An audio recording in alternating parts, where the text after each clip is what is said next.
గౌరవనీయులు, పెద్దలు, ఆచార్యులు మరియు నా మిత్రులారా, అందరికీ వందనం. నా పేరు శరణ్య.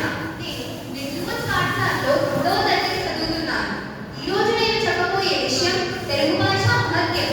తెలుగు భాష అంటే మన మాతృభాష. మాతృభాష అంటే తల్లి పలికే మొదటి మాట.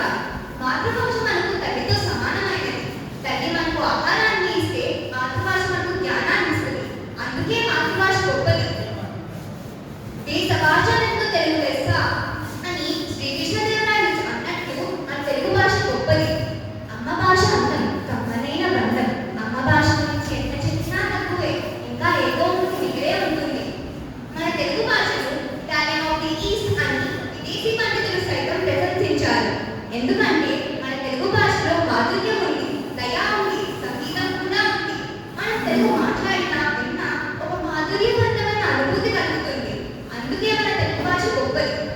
తెలుగు భాష సుమారు 2000 సంవత్సరాల క్రితం తల్లి భావిస్తారు. ప్రత్యేక తెలుగు భాష కోసం జరిగిన ఉద్యమంలో మన తెలుగు భాష కీలక పాత్ర వహించింది. ప్రతి సంవత్సరం ఆగస్టు 29వ తేదీన మనం తెలుగు భాష దినోత్సవం జరుపుకుంటాం. అది వాడుక ఉద్యమ నాయకుడు గిడుగు రామమూర్తి గారి జయంతి సందర్భంగా జరుపుకుంటాం.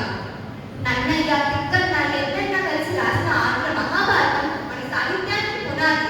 త్యాగరాజ కీర్తనలు మన తెలుగును సంగీతం రూపంలో ఆకాశం అంత ఎత్తుకు చేర్చాయి. కానీ నేటి కాలంలో మనం ఆంగ్ల భాషను తెలుగును విడదీసి మన మాతృభాషను కొంతమేర నిర్లక్ష్యం చేస్తున్నాము. కానీ అది మంచి పద్ధతి కాదు.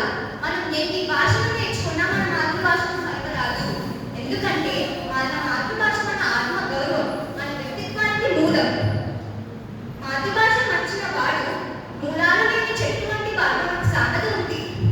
భాష అంటే మన బతుకుండే ఘోష. భాష అంటే మన వర్తమాన శ్వాస. భాష అంటే మన భవిత పైన ఆశ. మన తెలుగు భాష రాజభాష, అమర భాషకు తీరైన భాష.